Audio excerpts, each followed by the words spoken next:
नमस्कार साथियों। तो आज है 27 नवंबर 2025। दोस्तों, आज बाजार की सेंटीमेंट फर्स्ट हाफ में जितना बढ़िया था ना, सेकेंड हाफ होते होते एकदम से डाउनवर्ड मूवमेंट शुरू हुआ और अंत दिया निफ्टी 50 एग्जैक्टली फ्लैट में। और निफ्टी 50 के अलावा जो बड़े हेवीवेटेज सेक्टर है जैसे कि bank Nifty, financial service sector या आईटी सेक्टर, इसमें ही जो ठीक ठाक मूवमेंट हुआ। अदरवाइज बाकी सेक्टर की हाल कुछ खास नहीं था। और खास करके mid cap, small cap, micro cap, PSU, इसमें तो अलग से गिरावट होने के कारण पोर्टफोलियो और ज्यादा गिर गया, है ना। तो ये तो आज इंडियन मार्केट की हाल था। बट अभी यूएस मार्केट एक्चुअली क्लोज है वहां पे थैंक्स गिविंग डे के वजह से। बट डोंट वरी, अभी आप देख सकते हो डॉ जोन्स की जो फ्यूचर है थोड़ा बहुत फ्लैट, थोड़ा बहुत नेगेटिव में। और दूसरी तरफ आपके नैस्डैक की फ्यूचर भी सेम टू सेम थोड़ा बहुत नेगेटिव में, थोड़ा बहुत फ्लैट चल रहा है। अच्छा, बिटकॉइन की पोजीशन भी लगभग, एक बार मैं आपको रिफ्रेश करके दिखाता हूँ, जस्ट मिनट। हाँ, 1.27% पॉजिटिव में आ चुका है। अच्छा, हमारे जो गिफ्ट निफ्टी की फ्यूचर है, ये देखिए, गिफ्ट निफ्टी की फ्यूचर भी देखिए 11:50 पे रात 26,425 पॉइंट पे चल रहा है। तो मतलब आज जहाँ पे निफ्टी 50 क्लोजिंग दिया, वहां से लगभग 210 पॉइंट ऊपर चल रहा है। मतलब अगर हम प्रीमियम को एडजस्ट करें, एक अच्छी लेवल पे ही है, एक अच्छे पोजीशन पे अभी लग रहा है। अब देखिए, हूबहू ऐसे ही सिचुएशन रहा ना, कल भी एक अच्छा ओपनिंग एक्सपेक्टेड है। ओके, अगर इस बीच में कुछ और खबर आ गया सो डोंट वरी, जानकारी आपको मैं दे दूंगा। दोस्तों, आगे बढ़ने से पहले आप सभी को रिक्वेस्ट करूंगा, प्लीज चैनल को सब्सक्राइब करके रखिए। खास करके आप अगर इस चैनल पे नहीं हो या अभी तक चैनल को सब्सक्राइब नहीं किया, और आप में से कोई अगर इंस्टाग्राम में हो, मुझे फॉलो कर सकते हो। मेरे इंस्टाग्राम हैंडल के लिंक आपको इस वीडियो के नीचे डिस्क्रिप्शन बॉक्स में मिल जाएगा। चलिए, अगले अपडेट है आपके डोनाल्ड ट्रम्प, मेरे चचा की तरफ से गर्मा गर्म खबर। ये देखिए, सिर्फ 51 मिनट पहले की अपडेट है। ट्रम्प से trade deal with India nearing finish line. और मैं यहाँ पे पूछना चाहता हूँ कि भाई, और कब तक? मतलब पिछले 3 महीनों से ही बार बार स्टेटमेंट आ रहा है, सिर्फ यूएस की तरफ से नहीं, भारत की तरफ से भी। आप देख लीजिए, जब भारत की यूनियन मिनिस्टर पीयूष गोयल साहब ने बार बार कह रहा है कि ऑलमोस्ट हो चुका है, ऑलमोस्ट फिनिश हो चुका है। यूएस की तरफ से भी कभी कभी डेलीगेशन, या 2-3 बार तो इसके पहले ट्रम्प भी कह चुका है, और ये आज आई थिंक कि तीसरी बार कहने जा रहा है कि ऑलमोस्ट फिनिश लाइन नज़दीक है। देखते हैं कब तक कंप्लीट होता है। नीचे आर्टिकल में क्या कहा देखिए, Washington DC, US president Donald Trump started that the United State is pretty close to signing a trade agreement with India. चलो, हो गया तो अच्छी बात है, बाजार के लिए भी अच्छी है, आपकी इकोनॉमिक पॉइंट ऑफ व्यू से भी सही रहेगा। अब देखिए, ये भी एक बहुत बड़ी फैक्ट है कि यूएस जो चाहते हैं वो तो भारत देगा नहीं। अब देखते हैं कि कब तक ये ट्रेड डील होता है, और आशा रखता हूँ कि देखिए, जल्दबाजी में गलत डिसीजन से बेटर है, मेरे हिसाब से, कि जल्दबाजी में गलत डिसीजन से बेटर है कि ठीक है थोड़ा डिले चल रहा है, कोई दिक्कत नहीं है। बट अगर गलत डिसीजन ले लिया ना जल्दबाजी में, वो बहुत ज़्यादा नुकसानदायक होगा लॉन्ग टर्म में। अच्छा, एक और रिपोर्ट आप देख लीजिए, ये आ रहा है आपके यूएस की तरफ से। एक बहुत बड़ा कांड हुआ एक्चुअली, देखिए, 2 national guard soldier shoot near white house in ambush, Trump call it act of terror. तो आज सुबह सुबह क्या हुआ, व्हाइट हाउस के सामने कुछ लोग आके अंधाधुंध गोली चलाए वहां पे। और उसमें जो वहां पे मतलब गार्ड दे रहा था, 2 नेशनल गार्ड सोल्जर, वो घायल हुए। और उसके बाद डोनाल्ड ट्रम्प ने कहा भाई ये तो एक्ट ऑफ टेरर है। और सुनने को आ रहा है कि वो जो कुछ लोग वहां पे अंधाधुंध गोली चलाया था, वो शायद अफगानिस्तान से है, 2021 में यूएस में एंट्री लिए। ओके, सो वहां पे डोनाल्ड ट्रम्प तुरंत वहां पे लगभग 500 के ऊपर सोल्जर को डिप्लॉय किए। लेट्स सी आगे क्या होता है। आज इसके साथ साथ एक और वाइटल रिपोर्ट देखिए आज रात की। Trump say he won't invite South Africa to G20 in Miami. तो देखिए, इस साल तो G20 समिट साउथ अफ्रीका में हुआ है, जोहान्सबर्ग में। और अगले साल ये क्या होता है कि देखिए, हर एक साल अलग अलग देशों में होता है। मतलब G20 में जिन सब देश हैं उसमें अलग अलग देशों में होता है घुमा फिरा के। जैसे कि एक साल पहले मुझे अच्छे से याद है, आई थिंक कि 2023 में भारत में हुआ था। सो अगले साल 2026 में यूएस में होगा G20 समिट मायामी पे। तो डोनाल्ड ट्रम्प ने कहा कि जब मायामी पे G20 समिट होगा, उस G20 समिट में हम साउथ अफ्रीका को इनवाइट नहीं करेंगे। क्यों नहीं करेंगे? बिकॉज आप समझ पा रहे हो कि रिसेंटली साउथ अफ्रीका या यूएस के बीच रिलेशन उतना बढ़िया नहीं चल रहा है। और मैं कहूँगा, देखिए, आपको लग सकता है कि ये कोई कोइंसिडेंस है, तो जी नहीं, ये जानबूझ के किया जा रहा है। और एग्जैक्टली मैं आपको यही इसके पहले बार बार कहा था। अगर आप गौर से देखेंगे, गौर से ऑब्जर्व करेंगे, डोनाल्ड ट्रंप जिन सब देशों को रिसेंटली टारगेट किया है, सबसे पहले आ जाइए, B for Brazil, R for Russia, I for India, C for China, S for South Africa. दोस्तों आप ये पांचों देशों के अलावा और एक देश दिखा दीजिए जो रिसेंटली टारगेट किया गया है, चाहे टैरिफ के थ्रू हो, सैंक्शन के थ्रू हो, या अभी साउथ अफ्रीका को बॉयकॉट करते हुए, जो साउथ अफ्रीका G20 समिट को बॉयकॉट करने का आवाज़ उठाया था ना। तो इसकी वजह रीज़न बहुत सिंपल है, BRICS nation. Because Donald Trump पहले दिन से बार बार कह रहा है कि ये जो ब्रिक्स है ना, ब्रिक्स ग्रुप, ये एक्चुअली एंटी यूएस है।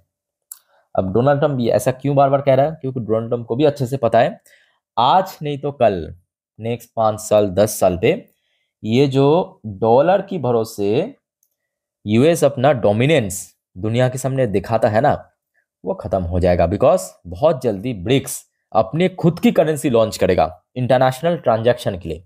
आज अगर आपको रशिया की कोई व्यापारी के साथ, कंपनी के साथ बिजनेस करना है, ब्राजील की कोई कंपनीज के साथ बिजनेस करना है, किसके थ्रू करेंगे? डॉलर के थ्रू करेंगे।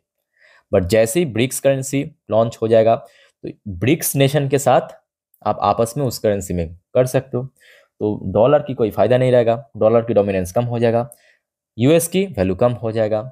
यही चीज़ की वजह से आप देखा होगा कि रिसेंटली ब्रिक्स की जो मतलब 5 देश है उसको ही टारगेट किया जा रहा है। उसके अलावा आप बता नहीं सकते, आप दिखाओ। इंडोनेशिया को टारगेट किया रहा है? बिल्कुल नहीं। कोई मिडिल ईस्टर्न देश को टारगेट किया जा रहा है? बिल्कुल नहीं। क्या यूरोप की कोई देश को टारगेट किया जा रहा है? बिल्कुल नहीं। साउथ अमेरिका, ब्राजील के पास में अर्जेंटीना है, उरुग्वे है, पैराग्वे है, क्या उसको टारगेट किया जा रहा है? बिल्कुल नहीं।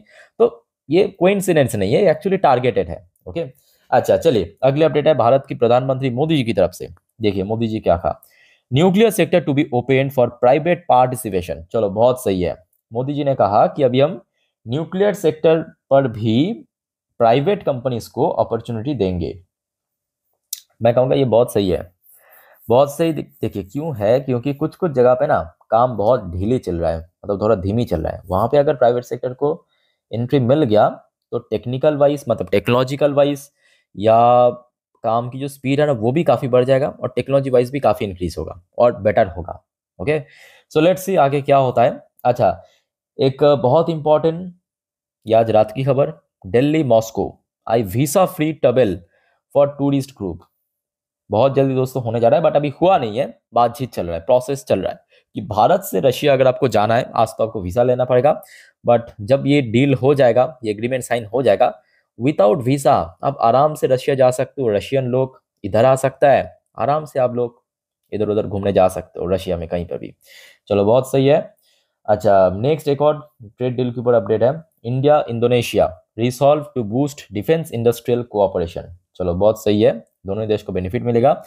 अच्छा, अब देखिए पुतिन की तरफ से कुछ इंपॉर्टेंट स्टेटमेंट दिया। Putin call Zelensky leadership illegitimate. अच्छा, इलेजिटिमेट इसका मतलब यह है कि बेसिकली इलीगल, या आप कह सकते हो कि अवैध है। तो पुतिन के हिसाब से जेलेंस्की की लीडरशिप जो है अवैध है, या इलीगल है, या इलिजिटिमेट है। से Russia will stop fighting when Ukraine withdraw. तो यहाँ पे एक और बात ऐड किया है पुतिन ने कहा कि जब यूक्रेन ने अपना सैन्य को विड्रॉ कर लेगा, अपने ट्रूप्स को विड्रॉ कर लेगा, तब रशिया भी फाइट करना छोड़ देगा। चलो बहुत सही है, देखते हैं कि कब तक। अब तो पीस डील के ऊपर बातचीत भी चल रहा है, तो आशा रखता हूँ कि जल्दी कुछ ना कुछ उसका आ जाएगा खबर, ठीक है। अच्छा चलिए, नेक्स्ट अपडेट है आपके, अच्छा एक इंडिविजुअल शेयर के ऊपर अपडेट है। एक्चुअली ये थोड़ा लेट नाइट को ही आया है, जिस वजह से मैं लास्ट वीडियो में दे नहीं पाया। देखिए न्यूज़ क्या है कि Bandhan Bank to sell NPA worth nearly 7,000 crore. बहुत सही डिसीजन है, बिकॉज देखिए ये सेम चीज येस बैंक ने भी किया, और आज आप देखिए येस बैंक की ग्रोथ पहले जैसा नॉर्मलाइज हो रहा है। सो बंधन बैंक के ऊपर भी काफी एनपीए की बर्डन है।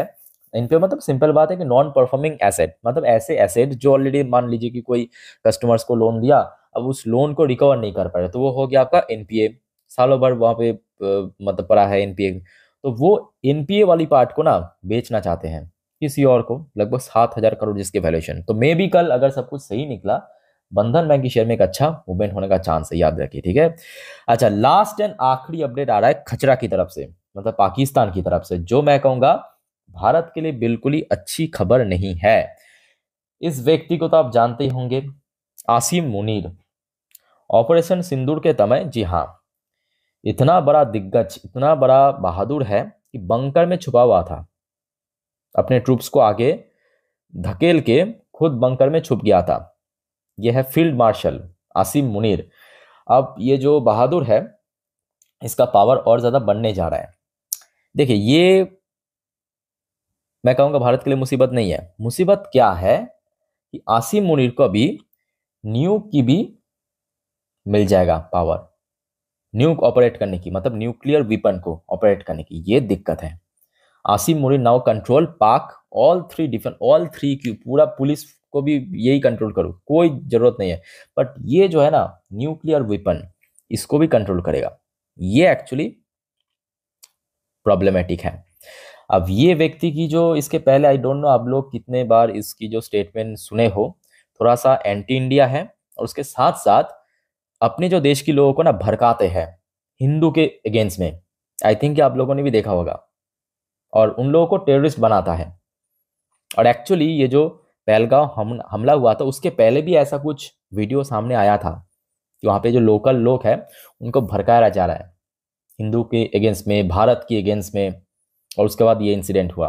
तो जिस वजह से मैं कहूँगा ये बिल्कुल ही सही नहीं है भारत के पॉइंट ऑफ व्यू से। अब चलो ठीक है, देखते हैं आगे क्या होता है। भारत ऑब्वियसली कुछ ना कुछ एक्शन लेगा इसके ऊपर, देखते हैं। अच्छा, फिलहाल देखिए पोजीशन तो अच्छी है, और आशा रखता हूँ कि देखिए कल सुबह तक अगर सब ऐसा ही बरकरार रहा तो एक अच्छा ओपनिंग हो सकता है, एक्सपेक्टेशन। सो निफ्टी के लिए, जैसे आपको मैं लास्ट वीडियो में भी कहा था, रात की 10:30 वाली वीडियो में, कि 26,200 याद रखना, 26,200 ये इंपॉर्टेंट है। इसके ऊपर होल्ड करना कल के लिए इंपॉर्टेंट है। ओके, बाकी दोस्तों और कोई आपका कंफ्यूजन वगैरह है कमेंट करके पूछिए, और चैनल को सब्सक्राइब करके रखिए। मिलते हैं नेक्स्ट वीडियो में। टेक केयर, बाय बाय, जय हिंद।